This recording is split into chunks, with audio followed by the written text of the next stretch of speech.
I put me on another one, so I'm getting a little feedback. So let me see if I can.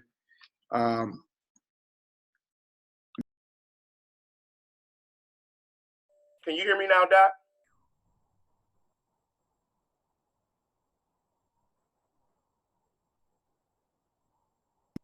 Can you hear me now? Yep. Okay.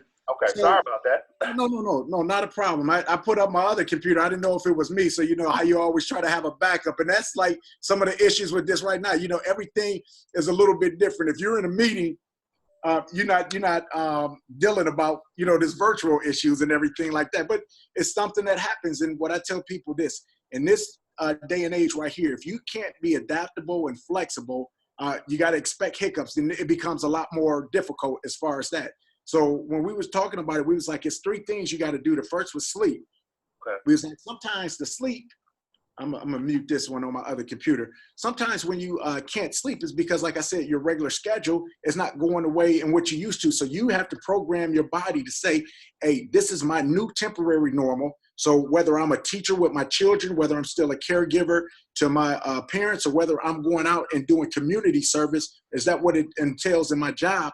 I still have to create a schedule. Now, based on that schedule, I got to figure out a time to exercise. You got to keep your body in shape, specifically about this, because when we talk about this COVID-19, which is the culprit in all of this with the pandemic, the safer at home, one of the ways we know that you beat it is by having a strong immune system. People with underlying issues, whether it's high blood pressure, whether it's autoimmune issues, diabetes, things of that nature, we know that even those who get it, if they do the proper breathing exercises, that they have a better chance of overcoming it, not experiencing as much pain.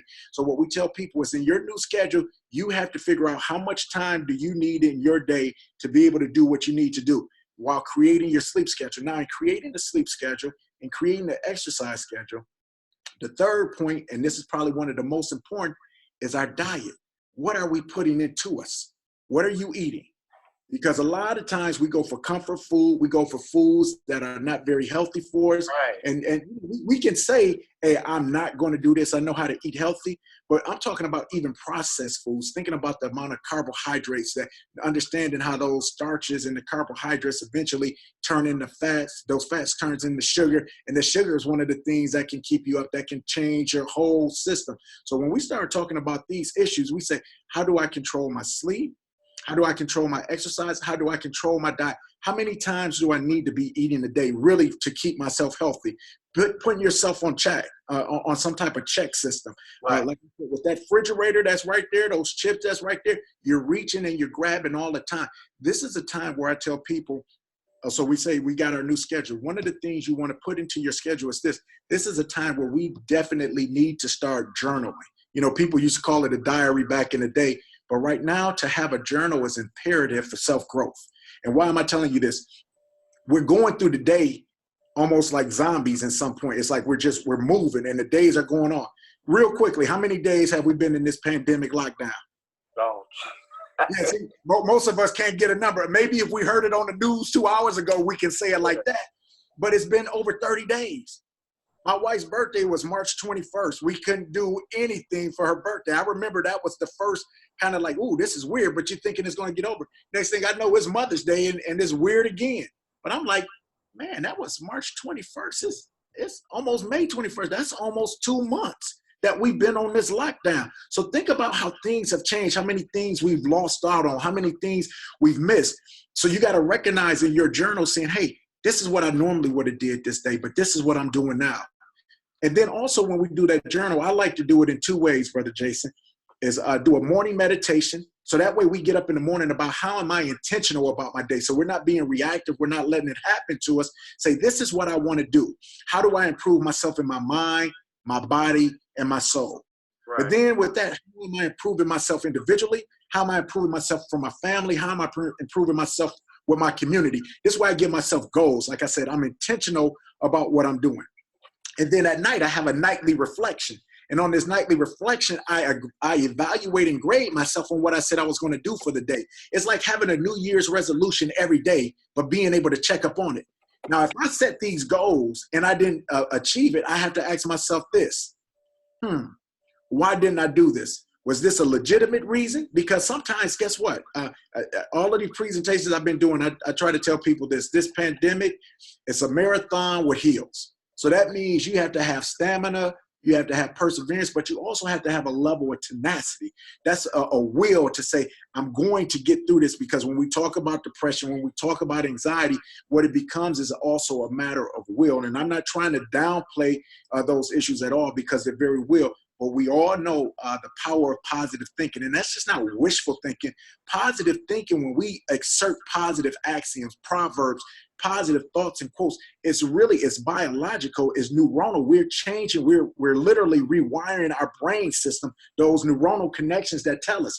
And you always heard the saying, I'm a fake it till I make it. Right. Well, that's what we say. We tell our brain, this is what we're going to do. Even if we don't quite believe it's true, say, hey, you know what? I don't know how I'm going to pay this bill, but I'm not going to say I'm not going to pay this bill. My mind is, I'm going to find a way to pay this bill. So you're not denying the obvious, but what you're saying is there's something within me that I can do to get this. And so when we talk about those morning meditations and those nightly reflections, now what we're thinking about is, hey, let me evaluate my day. And so when we're talking about a death by 1,000 cuts, every day when something is different, you say, what did I miss out on this day? What would I normally have been doing on this day if everything was as is, as normal? And then you say, wow, you know what? This was a birthday that we missed. Wow. This was graduation that we missed. Wow. This was a baseball game that we missed. This was disappointment. This was that. We start to recognize, wait, I was hurt. And so when we don't accomplish something in a day, we don't beat ourselves up. We say, listen, I need to take a break. If you break your leg, literally, everybody expect for you to sit down for a second, because they say you can't walk. Stay off that leg. But for some reason, we still haven't had that mental health parity with medical health parity. We've all been bruised emotionally. We've been emotionally concussed. Now, if I hit you in the head with a bat, people see that because it's physical, and they know it's a recovery time. Well, we've been hurt emotionally, and where we're spinning around. And what happens when you're a little kid, somebody spin you? You say, hey, put me down, and the world is spinning, and you like this, and you can't wait for the world to slow back down, and it's still. Well, right now, we're spinning. But people keep trying to move. And when you're trying to move and the world is spinning, you're going to fall. So what we got to do is also learn within that journey and say, hey, I can't move like I was moving before. And I understand that. And that's okay. Give yourself that okay. And when you're making that schedule, say, well, now let me accommodate for this. I was trying to put my children through 8 hours of school. And then I was thinking, when they in school, it's only 6 hours. And those 6 hours ain't full back to back. I'm like, I'm overloading them. And now I'm wondering why they tripping. They're like, hey, man, this ain't what we do. They don't get to see their friends. They're not outside for the regular reset. So what did we have to do? We had to adjust this. And what I did is I created this schedule like a college schedule. Right. So now they get to pick the times they want to do. They work an hour here. They work 2 hours here. And then we try to build in some things like summer, like what's some other hands-on things that we wish the school would do, but they don't have the time to do. Say, how do we improve this here? So I tell people, we're so quick to say, I want to go back to normal. I said, let's wait. Let's look at some of the ways that was dysfunctional in our old normal and say, in this temporary new normal, how can we create and craft new habits, new positive habits that we can even follow when we do get back to some sense of normalcy? And by crafting that new normal and a positive reframe, something even better, that reduces the depression, that reduces the anxiety, because now we've given our mind a state of equilibrium where we say, okay, I can run with this. I can walk with this. I can see it. And because what we have to do is say, hey, listen, I don't know everything that's going to happen. We have to learn to get comfortable with being uncomfortable. We have to get comfortable without having that sense of closure that we normally have. So now I tell people it's like this. It's like walking in the dark. Even if it's your house, when you walk in the dark, you got to walk just a little bit more carefully, just a little bit more slowly. Right. You're not running. You're not going haphazardly. And that's what we're doing right now. But the thing is, I say, hey, we're walking in the dark, but guess what? We still can walk. We still got feeling the touch. So also find that attitude of gratitude to say what I'm thankful for, and not just focus on the things that's lost and that's not here. Let me ask you a question. And Joanne, I see your hand. I'm going to unmute you. Typically, it's not a bunch of us, but typically I wanted to talk with the doctor, and then we answer some questions at the end. So Joanne, if you can either type in your question, I'm unmuting you, Joanne, just so if you have a question, feel free. But Doc, you mentioned, I love the fact that you mentioned all the things that personally I've been dealing with. I mean, we've been eating, like yesterday, I went to the grocery store. I didn't buy nothing healthy, bro. It was just all, it was all cakes. Food. It was just all junk food. Knowing that I shouldn't, that's not the move. What I like about what you said is looking at this as an opportunity to establish the new normal. Is that something we're missing? I mean, because we're hit with so many emotions that this could literally be a do-over. Is there something where, I mean, how do you do that? How do you get to a point where, okay, I'm recognizing this stuff, but now, like I know for people who have depression, for addicts, that if we stay still too long, the opportunity for us to mess up is that much greater. How do we move out of that I don't want to do anything? How do we not get into that rut? Yeah, no, those are all real questions. And the first thing you said that I want to address that I think is a good thing, you said, man, everything you've been saying is hitting me. And the reason is because that's hitting all of us. And we think it's just me, and we don't want to say nothing, like, is something wrong with me? Like, what am I doing? So the first thing, if we can admit and be vulnerable and say, hey, listen, I'm struggling. I'm hurt.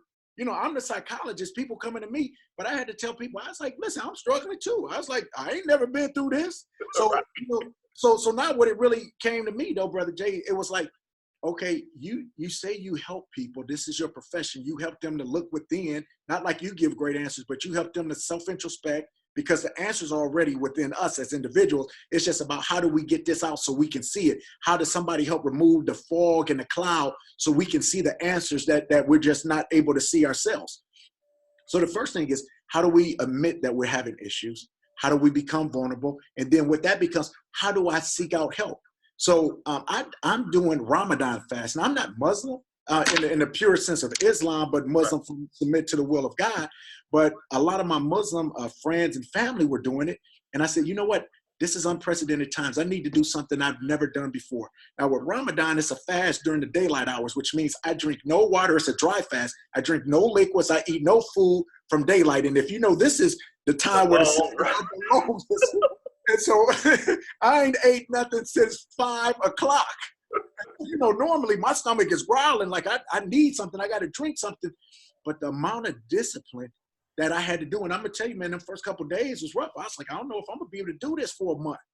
But what happens when you fast, though, I started to pray. So I'm looking for something outside myself. I'm looking for answers. So if a person is spiritual, go to your higher source. If you're not spiritual, then go to a friend. Go to that ethical or that value, moral sense that you had before that pulls out systems, that pulls out things that help you. Talk with different people. Do not isolate yourself, because we're all going through this. Now, in doing something that I've never done before, I'm getting different results. Because if I try to help myself in the very same way that I helped myself in the past with that norm, it's not going to be as effective because it's different situations. So I had to reach, and let's be honest, it's a trial and error system. We don't know. This is the one thing we do know. We know what's not good for us. So we know how to stay away from certain things.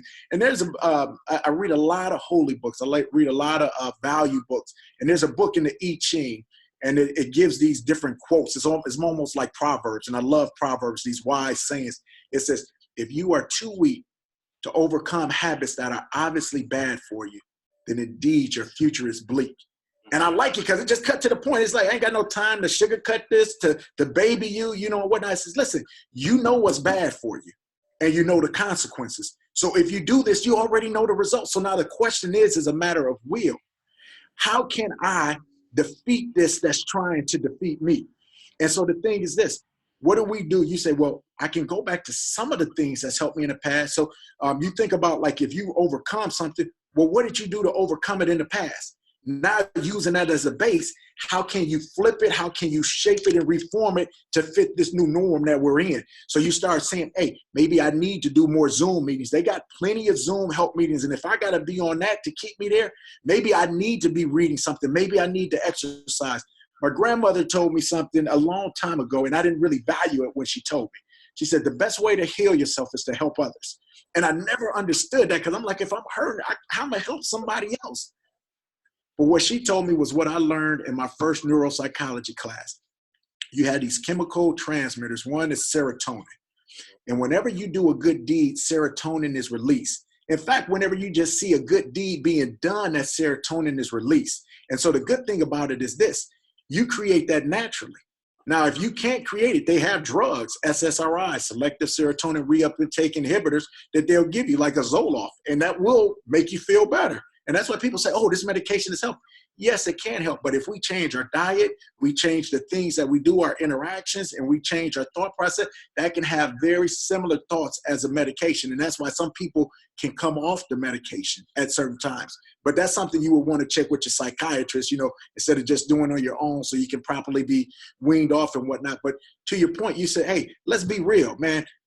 What you're saying is good, but hey, I'm struggling. My dad was an alcoholic, and I remember when he couldn't get to me, and his hand get to shaking. Yeah. We went to a Bucks game, and his place was Catfish Lounge. We lived on Titonia, so they don't serve no drinks after the third quarter. So my pops was like, "Drop me off at Catfish." I was like, "No, man, you done drunk enough. I ain't gonna do nothing." Man, we drove past Catfish, and I just had to slow down because of traffic. He knew I wasn't letting him out. This man jumped out a moving car to get to Catfish. So I say that, a little humor, but the thing is, when I need something, I'm going to go get it. And no matter how much good talk, no matter how much will and whatnot like that, I can't succumb. But this is where I say it's got to become a matter of what do I want? And then we say, well, what are the substitutes that give my body what this has been missing? Now, we know some people who have gone cold turkey on hard drugs, and it's a hell of a process, a very physical one. But this is the time if you say, well, what can I do? And this is what I tell people. Let's say I'm an alcoholic. Well, guess what? I used to drink, man, the whole bottle of hen. Well, can you just drink 2 cups? People say, why would you tell them to do that? That might do it. Wait, maybe if you got the discipline to do this, to take the edge off, have somebody who you love with you, and then say, how can I now move this over to here? How can I now just get the edge off so I'm not forced to go overboard, but then do what? When a person's an alcoholic, man, you'll drink Listerine, you drink any kind of alcohol, so just to get that taste. So I'm saying, let's get that little nip bud. Remember, like in Malcolm X, when the man gave him the nutmeg, he said, I got to give you this just so you can hear me. And so it don't have to be that, but just something. Maybe it's a hot toddy. I give you a hot tea because we need that right now for that. But I put a little brandy in it just to take the herb off. But now, what am I going to do to create that gap? Because we're creatures of habit. And if you want to replace a behavior, you want to change a behavior, you can't just stop it. You got to replace it with something that gives you just as much joy and enjoyment. That's why people stop something and they figure out some other things that do. But guess what? It don't give me that same thrill. So I revert back. So now that's why you got to be a scientist. You got to have the will to say, what do I want to do? I got to find something else to do it. And that's where it's up on the person. What are the things that's going to do? That goes into my grandmother's comment. How can I help others? How can I keep myself so busy that I'm not even thinking about this where it's here? Because the truth of the matter goes back to the quote. If you're not able to overcome those substances that's bad for you, then your future is bleak, and it's no way to sugarcoat it. So now what it is those resources that you have, talking to people. Hey, loved one, I don't want to let you down. I don't want to disappoint you, but I'm going through this. I'm getting shaky. I'm getting it. And let them come and surround you with love, whether it's virtually or whatnot like that. And it ain't always going to work. I don't want to try to make this where ooh, A, B, and it's simple abracadabra.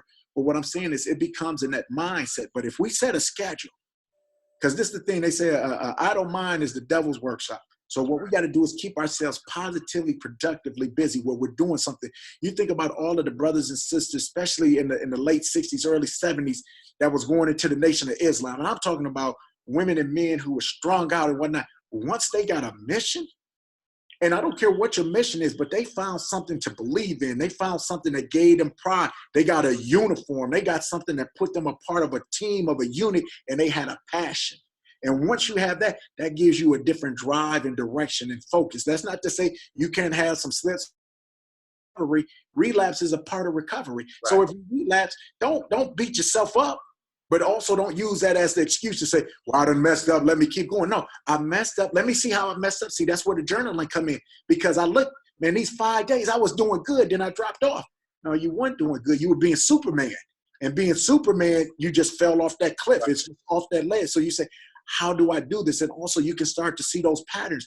When people are addicted to certain things, it's a lot of patterns that we have where we start to know, you know what, I can see myself doing this, or I know it's a certain trigger. So now we start saying, what are the other things that I can do?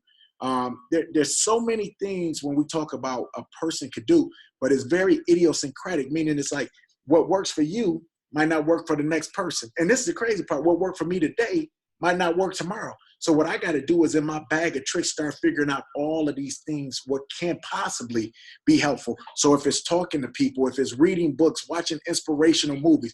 I just watched Michelle Obama Becoming, and it was only because somebody recommended it. But I was inspired by it. I wasn't expecting it. I wasn't. And I was like, man, this is a powerful story. But just for that hour and some change, I got lost in the moment. And what I'm saying is sometimes we need to lose ourselves. So when people are going through a straight depression, specifically post-traumatic stress disorder, we'll disassociate. That means like you daydream, you're off in la-la land. And that can be bad if you're driving and you lose control. But if you do it purposely, like say, you know what? I'm gonna watch a movie and let this movie take me away for 2 hours. I'm gonna read a book and let this book take me away for 30 minutes. Or I'm gonna work out, because when you're working out, it's hard to do certain things to your body because your body won't respond. That's even with eating. So what I'm thinking about is with that schedule is what are the things I know that if I do A, it's harder to do B. And that's why I said you gotta know yourself. And like I said, you don't never wanna oversimplify this, but I tell people you can never underestimate the importance of willpower and a plan. Because once you have willpower and a plan, and then people who love you to hold you accountable, to help you, to hold you down, especially when you know that, those are all of the ingredients for success. Not 100% all of the time, but it increases the probability significantly. Doc, let me ask you a question. And to the participants on the webinar, on the call, if you guys got questions, please type them into the Q&A section. Two things I wanted to bring up. Number one, the media. Like I was reading some, and the negative energy, and it said, I think my Jim Broberg, who's on the call, sent me a ton of work from the state, and one of the recommendations was watch your intake of negative media. Yeah. I see you smiling about it. So yeah, because remember we talked about, we said it's 3 things that you need to do: exercise, sleep, and diet. Now, diet, most of the time we think about what we eat, but we're not thinking about what we eat mentally. So what Brother Jen said, that's right on point, because when you think about it, you say, I tell people, I did a spot, I see Joanne on for PBS, and I said, there's 3 C's to get us through this COVID. I said, the first one is to be courageous. What do I mean by courageous? To have knowledge, to be forewarned is to be forearmed. So with COVID, especially when it first came out, get information, but don't over-consume yourself with that information, because me and my wife was arguing. I was like, listen, I can't listen to CNN all day. She just keeps CNN on 24/7. I like, listen, it's a matter of information, but it's an information overload where it's like, I can't hear this. And to your second point, because when I listen to CNN, I listen to MSNBC, I listen to Fox, see, they're all so extreme. Right. And it was hurting me because, like I told you, you can increase your serotonin by doing good deeds. By being around negativity, you also decrease your serotonin. So that leads to your depression. So when we see the president do something that we don't believe in, when we see the Supreme Court or different parts of different factions of political organizations do something that we think is negative, it brings us down. And the more we consume all of that, that's adding to our level of depression. So what I do now is I watch PBS News Hour. I mean, me and Judy Woodruff, that then became my best person because she's just so calm. And it's like they're objective in what they say. You don't know whose side they're on, but it's just a matter of fact. I found myself listening to a few of the governors from different states to kind of see what's going on there. And every now and again, I'll listen to the WHO to see what's going on globally. I try to monitor what's going in because it's just like this: garbage in, garbage out. So we have to be very careful of, 1, getting information from the right source, 2, not getting too much information, but then 3, and this is a real big one, people get that information. Remember, I told you the first one is courage. Well, we don't want to be so courageous that we think, oh, we outsmarted this virus. Because you hear it in the media now, people saying all of the charts have been off, all of the prognostications have been off. We're suffering this economy for something that's not as serious as what we think. We can reopen back up. And it's like, hold on, let's be careful. And when we see people out without doing the recommended things from the CDC, from the Presidential Task Force, from the Bounce Back Badger plan and whatnot like that, we said, hey, you can't be so courageous that you don't think that this is serious. Because this thing, even though it may not kill you, It has two consequences. It can make you very, very sick and be very uncomfortable for a couple of weeks, or you can infect somebody else who might not have the immune system that you have. It can be lethal for them. So this is a time where we can't be I-centered or me-centered. We have to be we. It has to be us. And when you live in a capitalistic society where it's dog eat dog, most of the time, it's all about me and mine. And so when you live in that society, that's, again, the stuff you're consuming, you're hearing that brings your depression down. But when we're talking about how can I be courageous, it's about getting the right amount of information. And that's not just with COVID, because we got to remember, we had problems before COVID. So also, how do I, get myself with the right amount of information that I have here? There's people who's missing doctor's appointments, people who missing other valuable appointments because certain things have been deemed non-essential. You got to say, how do I still get this information that I was getting before? As a psychologist, I can't see anybody face to face, but I can meet virtually like this. And even though it's not quite the same, I found it to be still very, very helpful for people, specifically those in isolation or those who are suffering in silence and just need some kind of cathartic space to be able to let certain things out. But to the original point, what you consume from a mental standpoint can be just as dangerous as what you consume physically. Now, we got about 20 minutes, and you got kids. And Tasha and I, we don't have children yet, but we got a lot of, as Tasha called, poo-poos, little kids we love and take care of. And one of them, a teenager, young guy, he's struggling. I don't want to say he's struggling, but he's not. He won't have the opportunity to walk across the stage. And how do you help kids now? I mean, because this is something we haven't seen, and we steady trying to work on how do we get through this. Those of us who have kids, yourself, how do you help them navigate this stuff? Yeah, and that's difficult because it's difficult for every child. It's difficult for every person, depending on the level of loss. We talked about that before. Sometimes we have losses in our lives, literal loss, a loss of life, and that creates a depression in itself. But what happened when you lose your graduation? That's something you can never get back. Right. So the first thing what we had to do is acknowledge that pain and that hurt. And what we can't do is rush them, just like you can't rush anybody with grief. Hey, I know your mama just died, but that was 2 weeks ago. You got to get over it. Like, nobody would say that. Right. But that's what we're telling these young children, with their graduation. Hey, that's life, man. Hey, c'est la vie, but life goes on. It's just a graduation. No, it's something. So we have to, one, acknowledge their pain, allow them the proper time to grieve. But then also, this is a time where we become creative. You see some of these stories on the news where principals have come by and, did congratulatory kudos or something just to let them know. If I had a child that was graduating, there's no way that we would not have a pseudo graduation in my house. Right. Think about it. When you have a graduation, you don't really care about the other people. You just want to see your people go across that stage, get that diploma. You hope the person who giving the commencement speech is quick and good, right. But then you want to go out, eat your dinner, take your pictures and laugh. Guess what?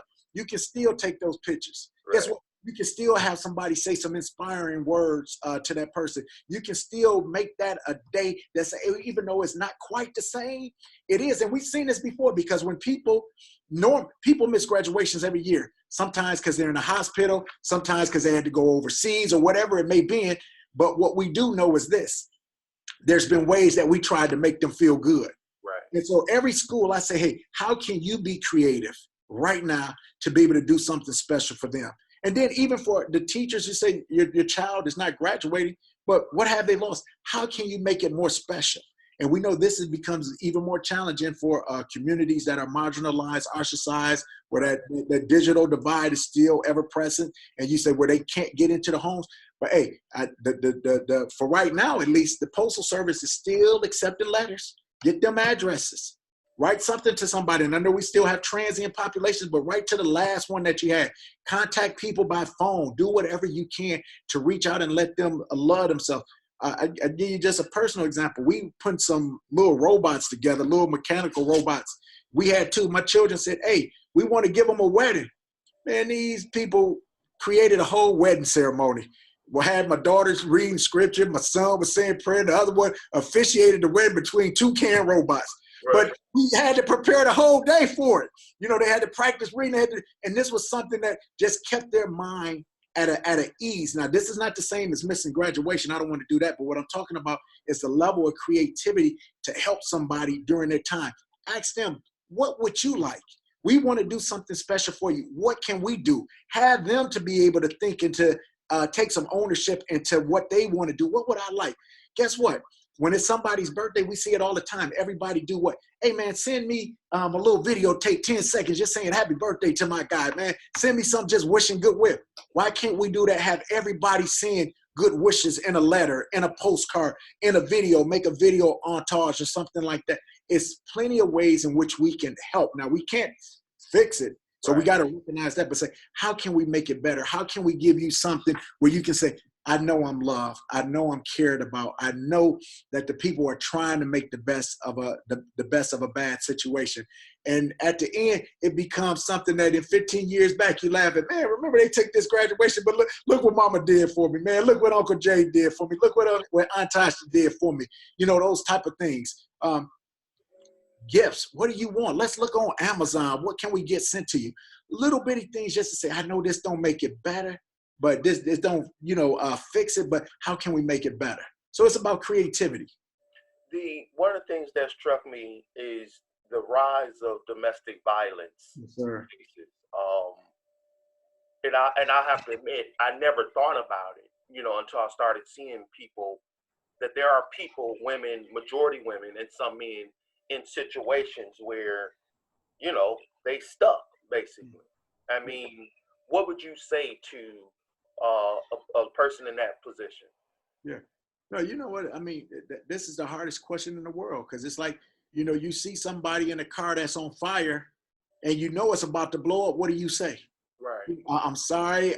Do you try to help? It's like what do you do? Your hands are literally tied. Now, for these ladies, what you try to say is, what help resources do you have? And we know, unfortunately, sometimes with domestic violence, some women have been so hurt inside, have been so demoralized that they don't even seek that help. They've come to learn to accept it.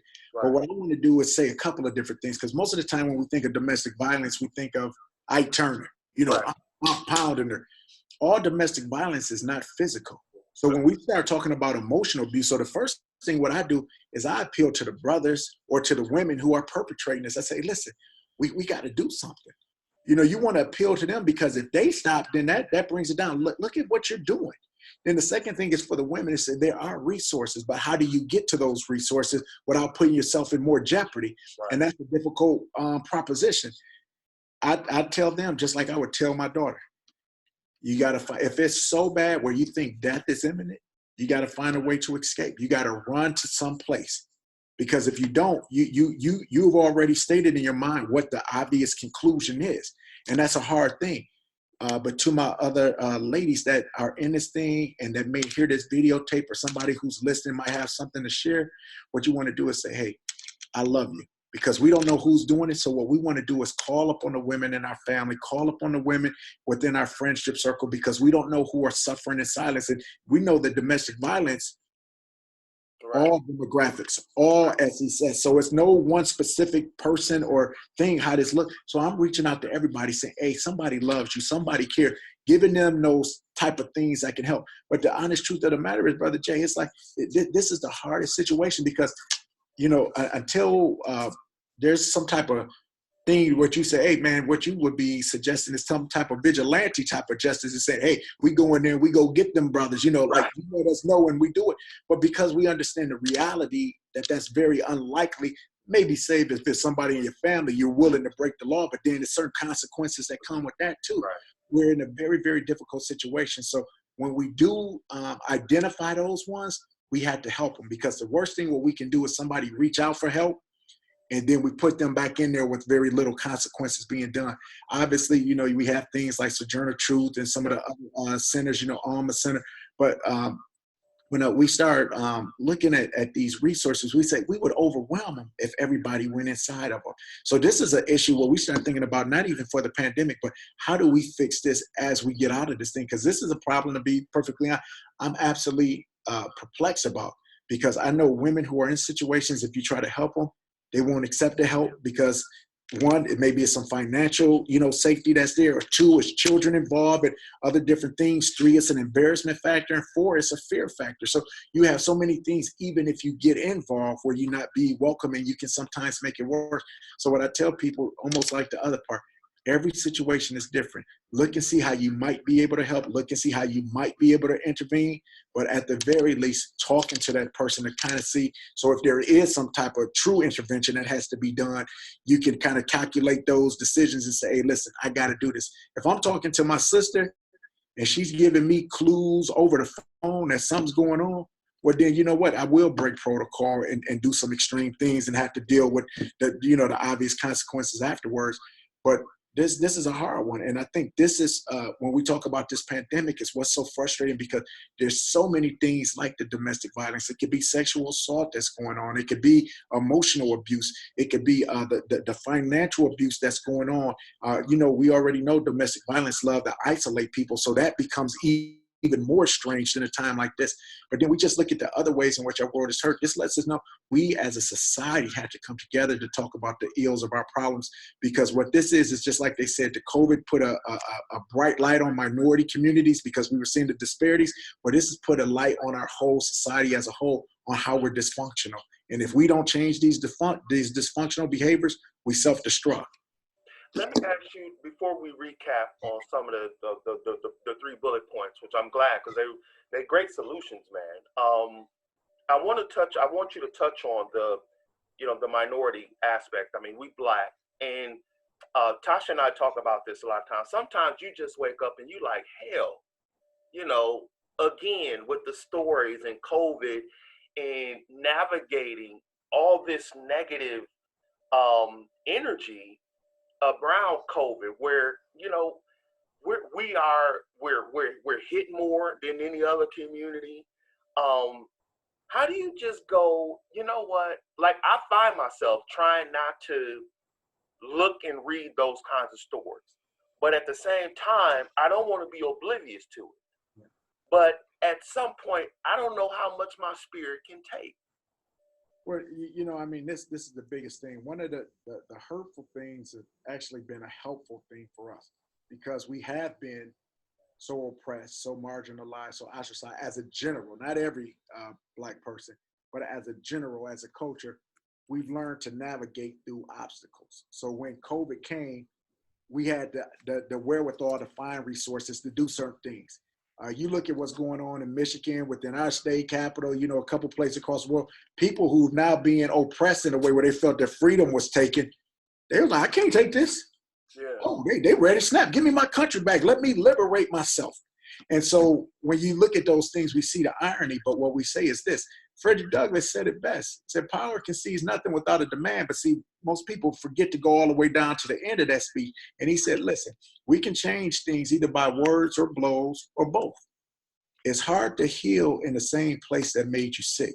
So until we do something quantitatively different, we're going to continue to have this. And so, that pain, that frustration you feel, it's just like Ahmaud Arbery. We see it, we like, man, you can't even go jogging. Right. You can't even go. This is one of the things we talk about, exercise, stay good for this. And he's seen as some kind of criminal automatically because he's not in the right place. And so this is what I tell people. If we don't fix certain things, if we don't change things, recognizing this is dysfunctional, when we come out of this and change this, it's going to be more the same. And I never try to sound dire or drear, but it's just history. History repeats itself, just like we see the 1918 Spanish flu looking very similar to what's going on now. Every great society destructs itself. And there's an old saying that before a society is conquered from without, it destroys itself from within.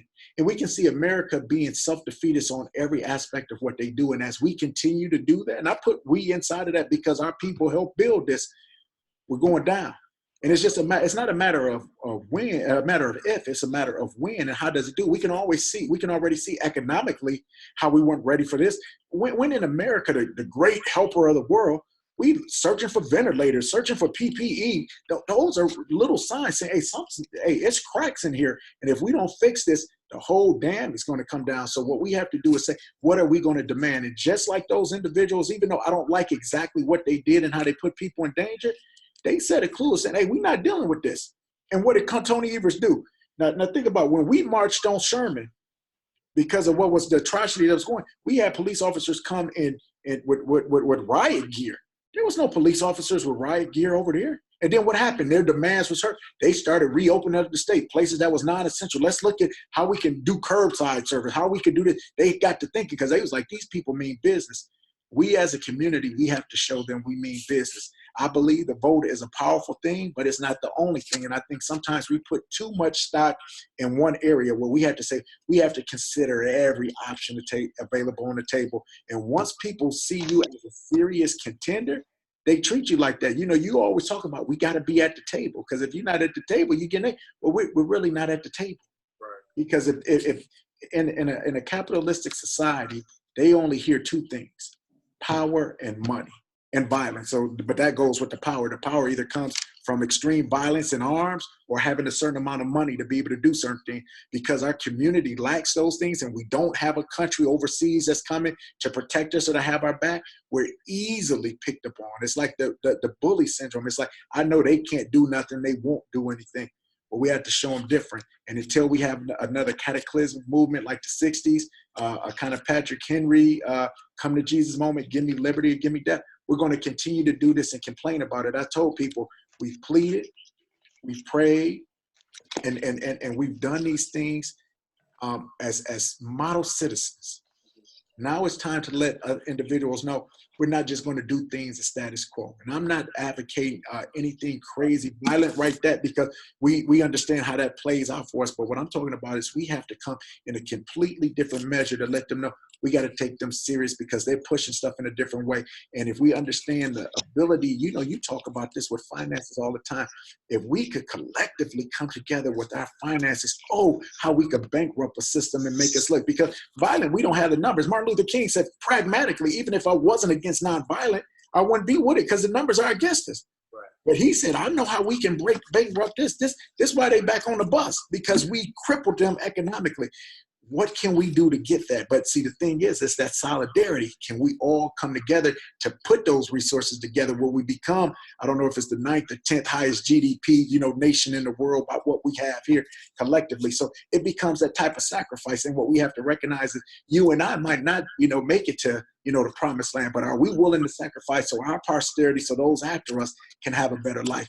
And if we're not willing to do that, we're not really worthy of the results and the privileges we get from the ancestors who took those great atrocities that allow us to have the things that we have today. As we recap and close, man, the 3 steps again, because I want people to walk away with the solutions. The number one that stuck out for me was getting your sleep pattern, physically getting back on.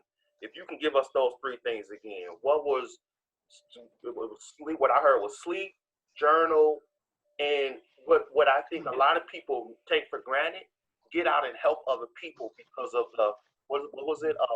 What's the scientific, serotonin. Serotonins. So hit those for us again before we close. And so when we talk about it, so what are those things that we can do? What we want to do is first, we want to get a schedule. With that schedule, we create our new normal to help us. So now we schedule in our sleep. Now we schedule in our exercise, and we schedule in when we eat. And in that journal, remember, we have those morning meditations. What's my goals for the day? So I stay on track. At nighttime, the nightly reflections. What's those things that I did that was good so I know how to replicate? What's those things I didn't do that was good so I know how to fix? And when we start talking about how do we reduce the anxiety, well, one is to be able to have that positive mindset, thinking positively with what we do. We talked about helping others. Joanne, I saw put in the chat comment, helping specifically small businesses. That works with us from a financial standpoint. If you have the financial wherewithal to do certain things, help other people out when you do it, because now that's a win-win, because you're getting a service from what they provide. In addition, you get that good feeling that I did something. So even if you say, hey, I can't afford to do this right now, well, what can you do? Our fraternity, we both belong to organizations that do a lot of service projects.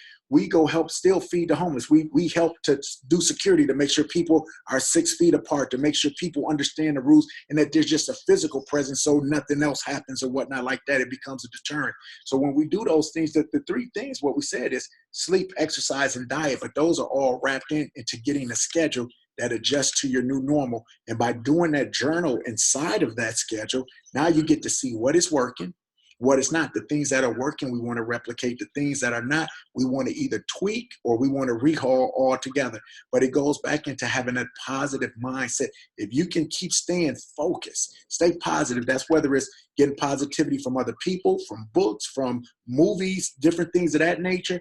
Make sure that you get all of those things around you. Surround yourself. It's like a golden child. Surround yourself with positivity, not negativity, because what we're around, hey, that starts to go here in the downward spiral. And if you're in the downward spiral, it's hard to get out of that. So we know it's a marathon with hills, but we want to, even when we're going down that hill, we want to get enough momentum where we can go back up. And that's knowing what your proper resources are, knowing what those vices are that could keep you stuck down, and then having the willpower, the strength, the vulnerability to say, I need help, so people can help you. Okay. And anybody, if you guys got any questions for the doctor, I know most of us know him, but we try to stay on time. I want to thank you all. Doc, thank you. You know, I love you, man, for being my first guest. I got a bunch of other stuff for you that we could talk about. So did I see? Thank you. Great information, it looks like. So if you guys don't have anything else, Doc, I want to thank you. This will be recorded. We're going to try to, with your permission, Doc, I want to share it as much as possible because I want people to get those 3 bullet points again. Before we go, do you suggest people meditate day and night? I mean, I try to do a morning meditation and then sort of close my day out with a recap. I mean, do you? Yeah, so I don't know how well you can see this, but right here, this is an app. And on the app, it's what's called Calm. It's a Calm app, and it's literally a meditation. On this meditation app, what it do is it helps you to start your day off. Just like I said, when I do that morning reflection, that's my meditation. That's where I do my prayer. That's where I sit down and say, how am I going to be intentional about my day? On this app, they have things that guide you through this. And if you say, well, I don't want to pay for this, it's $70 a year. You don't want to do that. Guess what? You go on YouTube, they got plenty of things where it helps you through. But what meditation does, it helps to calm and to center you. Remember, I said, if we're worried about depression, it's usually because we're focused on things in the past and it's overwhelming us. Not saying that they're not significant, but it's overwhelming us. If we're dealing with anxiety, it's about fears of the future. What meditation does is helps us to stay focused and centered on the present moment. How do we stay in the moment of now? And if you can get through now, it's like what Martin Luther King said, your great alpha brother. He said, hey, I can't see the whole staircase. Right. I can see the next step. And what we do is take it one step at a time. Hey, I want to thank you all. Doc, thank you for being here, man. Love you to death, brother. Thank you all for participating. Make sure y'all stay tuned. We're going to keep these going. Doc, we're going to have you back because, like I said, you just hit me with a whole bunch of other stuff we want to talk about. So it's never enough time. Yeah. All right, everybody. Love you all. Thanks for joining us on the first Let's Talk Solutions with Jason Fields. Peace. Have a good one.